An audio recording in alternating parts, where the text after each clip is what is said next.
வணக்கம். இன்னைக்கு ஸ்ரீமதிஸ் கிச்சன்ல இன்ஸ்டண்டா ஒரு அரை மணி நேரத்துல செய்யக்கூடிய ரவா இட்லி செய்ய போறோம். அதுக்கு தேவையான பொருட்கள் என்னன்னு பார்க்கலாம். 150 கிராம் வெள்ளை ரவை, 150 கிராம் தயிர், 1 டேபிள் ஸ்பூன் நல்லெண்ணெய், 1 டீஸ்பூன் கடுகு, அரை டீஸ்பூன் ஜீரகம், 1 பெரிய வெங்காயம், 1 பெரிய கேரட் துருவினது, 2 பச்சை மிளகாய் பொடியை கட் பண்ணது, தேவையான அளவு உப்பு, கொஞ்சமாக மஞ்சள்தூள், 10 பொடிச்ச முந்திரி, 1 டீஸ்பூன் கடலைப்பருப்பு, 1 கொத்து கருவேப்பிலை இலை பொடியை நறுக்குனது, இது கூடவே 1 பிஞ்ச் பேக்கிங் சோடா, 1 ஸ்பூன் அளவு பொடியை கட் பண்ண இஞ்சி. இப்போ நம்ம செய்ய ஆரம்பிக்கலாம். ஒரு பேனில் 1 டேபிள் ஸ்பூன் நல்லெண்ணெய் சேர்த்துக்கிறேன். எண்ணெய் சூடானதும் கடுகு சேர்த்துக்கலாம், ஜீரகம் சேர்த்துக்கலாம், 1 ஸ்பூன் கடலைப்பருப்பு சேர்த்துக்கலாம், 1 ஸ்பூன் இஞ்சி சேர்த்துக்கலாம், பொடியை கட் பண்ண பச்சை மிளகாய் சேர்த்துக்கலாம், அடுத்தது பொடியை நறுக்குன கருவேப்பிலையில சேர்த்துக்கலாம். இது எல்லாத்தையும் ஒரு வாட்டி நல்லா கலந்து விட்டுக்கலாம். இது கூடவே உடைச்ச முந்திரி பருப்பு சேர்த்துக்கலாம்.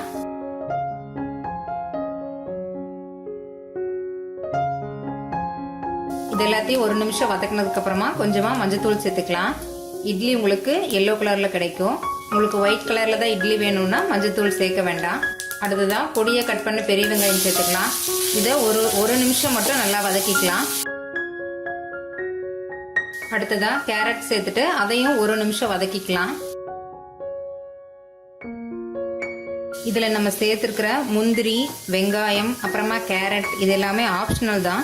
இதெல்லாம் சேர்க்காம கூட நம்ம ரவா இட்லி செய்ய முடியும்.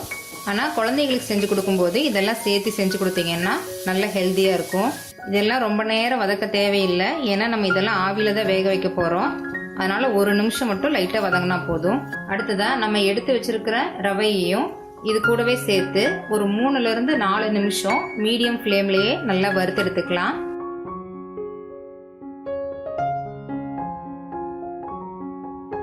இப்போ ஒரு 3 நிமிஷம் ஆகிருக்கு. ரவை நல்ல மணத்தோட வறுபட்டு வந்திருக்கு. இது ஒரு 5 நிமிஷம் நல்லா ஆற வச்சிடலாம். இப்போ ஒரு பவுல்ல நம்ம வறுத்து ஆற வச்சிருக்கிற ரவையை உள்ள சேர்த்துக்கலாம். இது கூடவே 1 கப் கட்டி இல்லாத தயிர் சேர்த்துக்கலாம்.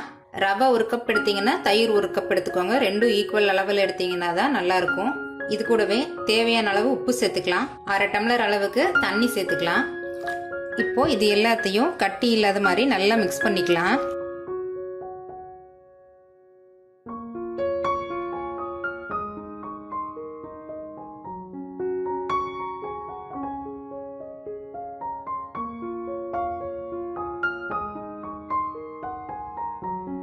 ரொம்ப கெட்டியா இருக்கிற மாதிரி இருந்ததுன்னா இன்னொரு அரை டம்ளர் தண்ணி சேர்த்துக்கோங்க.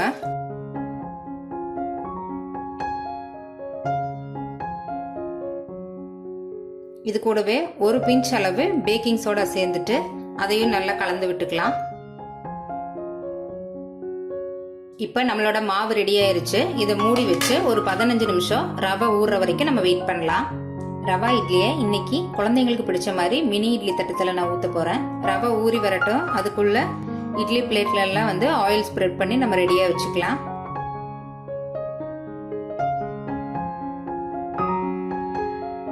இப்போ ஒரு 15 நிமிஷம் ஆயிடுச்சு.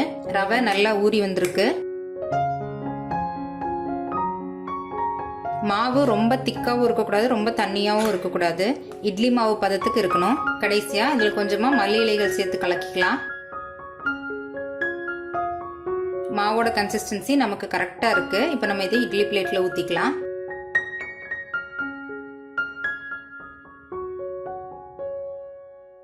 பார்க்கவே குட்டி குட்டியா ரொம்ப அழகா இருக்கு. இப்போ இட்லி பாத்திரத்துல தண்ணி நல்லா சூடாயிருச்சு. நம்ம இட்லி பிளேட்டை உள்ள வச்சுக்கலாம். இதை மூடி வச்சு ஹை ஃப்ளேம்ல 8 to 10 நிமிஷம் வரைக்கும் வேக வச்சுக்கலாம். இதே நீங்க பெரிய இட்லிகளா ஊத்தி வச்சீங்க அப்படின்னா அது வேகிறதுக்கு 10 to 12 நிமிஷம் டைம் எடுத்துக்கும். இப்போ கரெக்டா 8 நிமிஷம் ஆயிருக்கு. நம்ம இதை ஓபன் பண்ணி வெந்துருச்சான்னு செக் பண்ணிக்கலாம். பார்த்தாலே குட்டி குட்டி லட்டு மாதிரி ரொம்ப அழகா இருக்கு.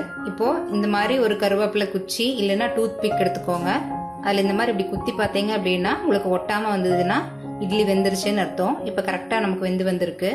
ஸ்டவ் ஆஃப் பண்ணிடலாம். இப்போ இட்லி பிளேட்டெல்லாம் எடுத்து வெளியில வச்சுட்டோம். இது ஒரு 2-3 நிமிஷம் நல்லா ஆறட்டும். அதுக்கப்புறமா இட்லி எடுத்துக்கலாம். இப்போ நம்ம இட்லியே எடுத்துக்கலாம். இந்த மாதிரி ஓரங்கள்ல எல்லாம் ஃபர்ஸ்ட் எடுத்து விட்டுட்டு அதுக்கப்புறமா இப்படி எடுங்க. ரொம்ப சூப்பராக வெந்து வந்திருக்கு. இதில் நம்ம பேக்கிங் சோடா சேர்த்ததுனால நல்ல ஸ்பாஞ்சியாக வந்திருக்குது பாருங்கள். குழந்தைங்க எல்லாருக்குமே ரொம்ப பிடிச்ச இந்த ரவா மினி இட்லியை ஒரு கப் சாம்பாரோட சூடாக பரிமாறுங்க. தேங்காய் சட்னியும் இதுக்கு ரொம்ப நல்ல காம்பினேஷன். இந்த வீடியோ பிடிச்சிருந்ததுன்னா லைக் பண்ணுங்கள், ஷேர் பண்ணுங்கள், கமெண்ட் பண்ணுங்கள். ஸ்ரீமதிஸ் கிச்சனை சப்ஸ்கிரைப் பண்ணுங்கள். தேங்க்யூ.